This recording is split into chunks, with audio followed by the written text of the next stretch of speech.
We're back with politics again, and we're going to be discussing the disturbing, never-ending war in Sudan that looks like it's not going to end anytime soon. And we need to discuss that today. Is Mustafa. My name is Afolabi. You're welcome to another show. Okay, yeah, so we're going to focus the money trail. We know that this conflict in Sudan has been going on even longer, start and stop. Some decades ago, it built up, then it stopped, and it started again. But we want to follow the money because this whole war is a proxy war, which is based on Sudanese resources, um, especially gold.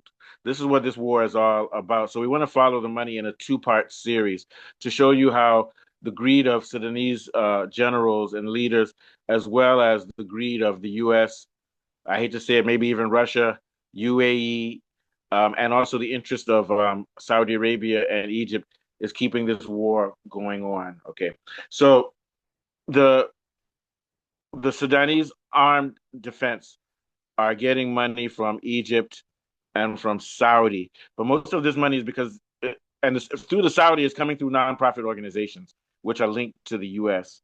So, and then with Egypt, Egypt's main concern is its borders. So I can't blame Egypt for funding uh, uh, the Sudanese armed Yeah, it's to defense secure their because borders, it's a basically. democratic country, and democracy now is going through is giving money to through the Saudis to SAD. But where it gets interesting though is when you look at the rapid response. What's the name of the rapid response?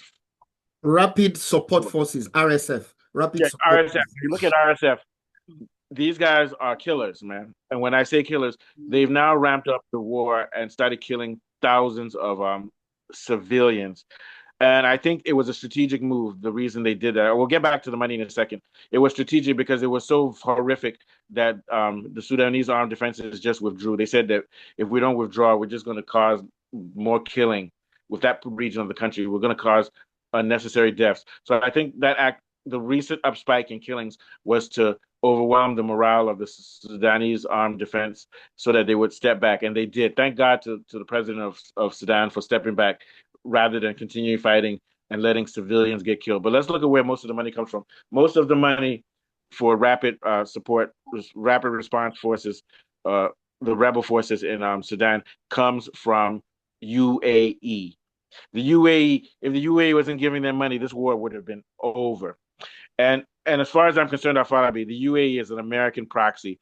They're the ones behind this. And America's a funny country because through Democracy Now and Saudi Arabia, they'll give some small money to the Sudanese government, but through UAE, they make them look like they want democracy. But through UAE, because we know that U.S. controls UAE, they're the ones funding these rebels, and they're the ones that's responsible for all this death, and it's all because of gold.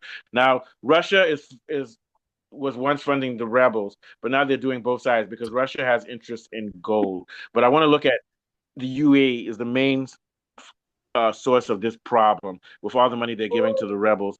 And I'm going to argue that most likely we know that the UAE is a proxy for the US, and they're the real problem. The US is the real problem with this whole conflict. But what's your own thoughts, Afalabi? Yeah, I quite agree with you. UAE absolutely are United States proxies. They are backing the Rapid Support Forces for gold. Now, because Sudan is located beside the Red Sea, makes it strategically important for global trade. There are a lot of oil routes and military bases along that line. So it's made them vulnerable because of this kind of deal, collecting gold and giving them arms. And by far, UAE are the ones that are perpetrating this evil the most. They support the RSF. Egypt and Iran are backing the Sudanese armed forces, like you rightly mentioned, for security of their border and for political reasons. And then you have the Wagner group that are supporting both sides, also trading So weapons.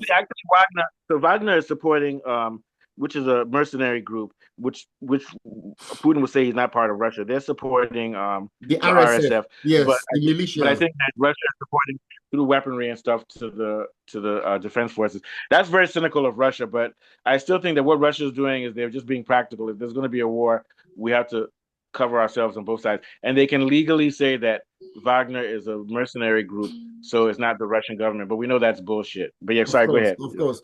Ever since Prigozhin was so tactically assassinated by Putin, you could see that the allegiance of Wagner Group is now solely under Putin.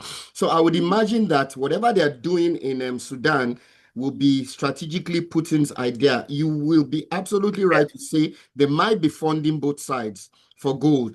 And Russia has been doing this for years. They have been giving weapons to people that have that have been fighting the West. Basically, they have been giving weapons to people that have been fighting the West, from the Iranians to they. That's their largest But the target. problem is, are they fighting the West by helping the rapid support forces? Because I believe that the U.S. is funding.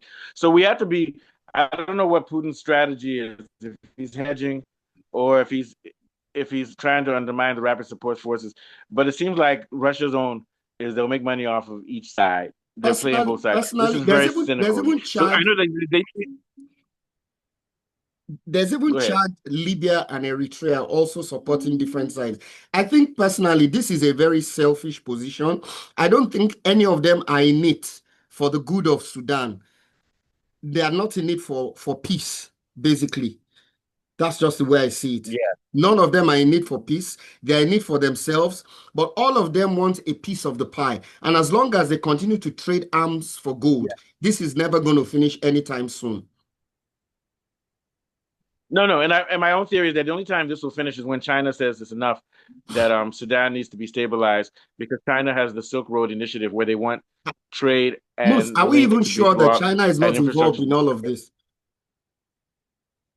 Oh yeah, they probably are, but I'm just thinking that at some point China and Russia, China, if China wants a model of development around the world, then at some point Sudan is going to play logistical uh, purposes for shipping and for bringing goods into Africa. But maybe you're right.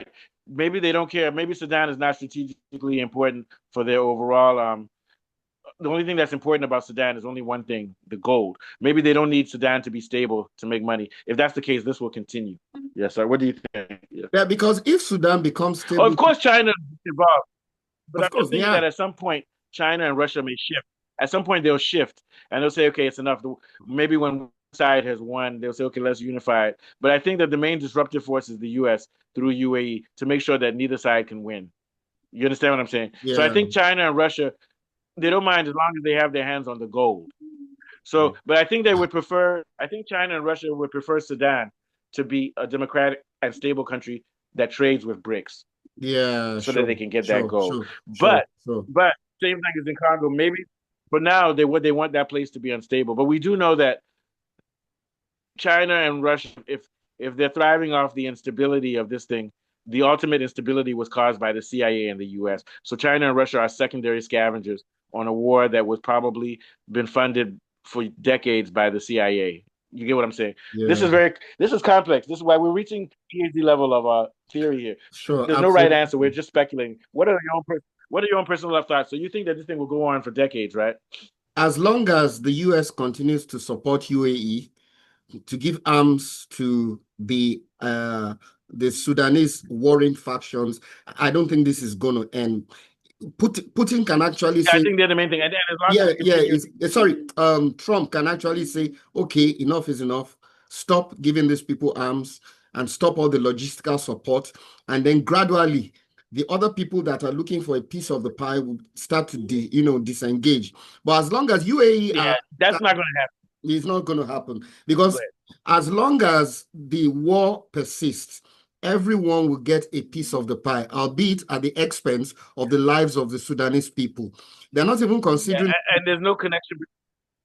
Go ahead. Go ahead. Yeah. Yeah, so if peradventure there's a solution tomorrow, the people are not even involved. They're not talking about civilian groups. They're not talking about No.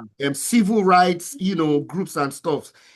They're not bothered about peace. They just want to continue the war so that they can continue to trade gold for arms. And it's so sad. And if this continues, I have a feeling that South Sudan, Chad, Central African Republic, and possibly Ethiopia could have a similar crisis. It could spiral to all those neighboring countries because there's already a template here. If any of those countries have any resources like gold, they could just, translate the crisis to these countries. And once the US is involved, it will start a war there. They will sponsor one of the sides, and it will just continue Yeah, like this. and China and them would jump in because China and them would jump in because ultimately they don't care about the development. They care about the development of South Africa and places because those places are stable, but they don't have any initiative to stabilize them unless it benefits them.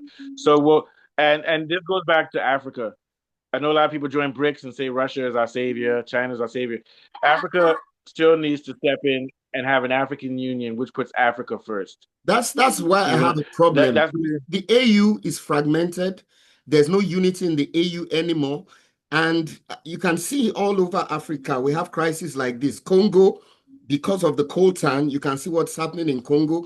Because of gold here, you can see what's happening. What is the responsibility of the African Union to keep Africa united? But they're just a puppet kind of organization like the United Nations. So if they can't stand up and be counted, this will just continue on to, perpetuity, really. yeah, yeah, and it's a call to Africa because and and you look at countries like Nigeria, which don't want to help their fellow Africans. Uh, they're talking bad about Nigeria and Mali, but now when the U.S. now tells you that they're going to come and override your own country, is now that you now see the idea of why you need to be one with Africa. Because now when if Trump was to come and start bombing Nigeria, looking for terrorists and killing Nigerians, nobody's going to help Nigeria. Where's Nigeria right now? That all of this is going on in Sudan and Congo. Nigeria has the power to speak out, even though if they speak out, maybe other countries like Saudi Arabia and UAE will still try to pump money there. But if Nigeria stood up and said, you can't touch our oil if you attack African countries, the way that Nigerian leaders used to do, like who was the one that was killed, Murtala Muhammad, who stood up Yeah, against sure. South Africa and Rhodesia. If we had those types of leaders, we could put pressure on these nations in Africa to resolve this thing by weaponizing our oil. So you won't get our oil and gas if this continues. Last starts Afalabi. Yeah, I just think all the peace talks are just being used to buy time. They're not interested in Yeah, peace. it's buying time. Nobody wants to stop the fighting. The talks have excluded civilian groups, and there are no real democratic actors, meaning that the people that are warring don't see democracy, anytime soon. There's no strong punishment for breaking ceasefires, and there's just impunity on both sides. I just pity the civilians because the humanitarian crisis has Yeah, gone. the only way this thing might stop is now white women are crying and people are crying. Say, you know how white people saved Sudan. So now Sure, people are crying because it got so sure, bad yesterday. sure. So the only thing that can save this is that if too many things happen now, too many things are happening. People getting killed in in Palestine.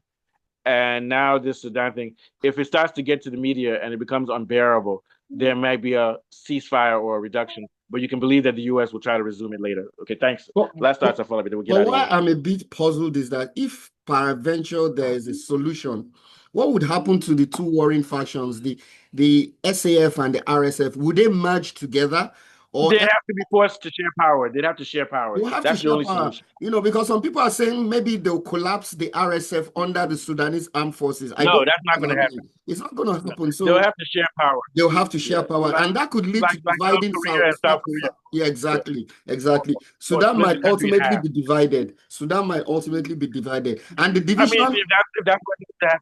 Go ahead. Go ahead. Yeah. and the division may be another problem because people now begin to look at the areas where the resources are. You know. Yeah. That's why even if they're going to have to come up with some sort of power sharing and economic agreement. That's it. Yeah, sure, All sure. right, take us out of fun. Good show, very good show. We didn't have anybody to say. Well, in 1950, when my father lived in Britain, we also used to talk about people from, from Sudan. The Sudanese are very good footballers, by the way. I'm just joking. Take us out of fun. I'd be nice one. Okay, the war is going to be 3 years in April 2026. We just pray they find a solution anytime soon. It's people are dying in Sudan. As Africans, we hope the imperialist influence will diminish. And from Mustafa and myself, we're back again with political African stories. Thanks. That was a funny one.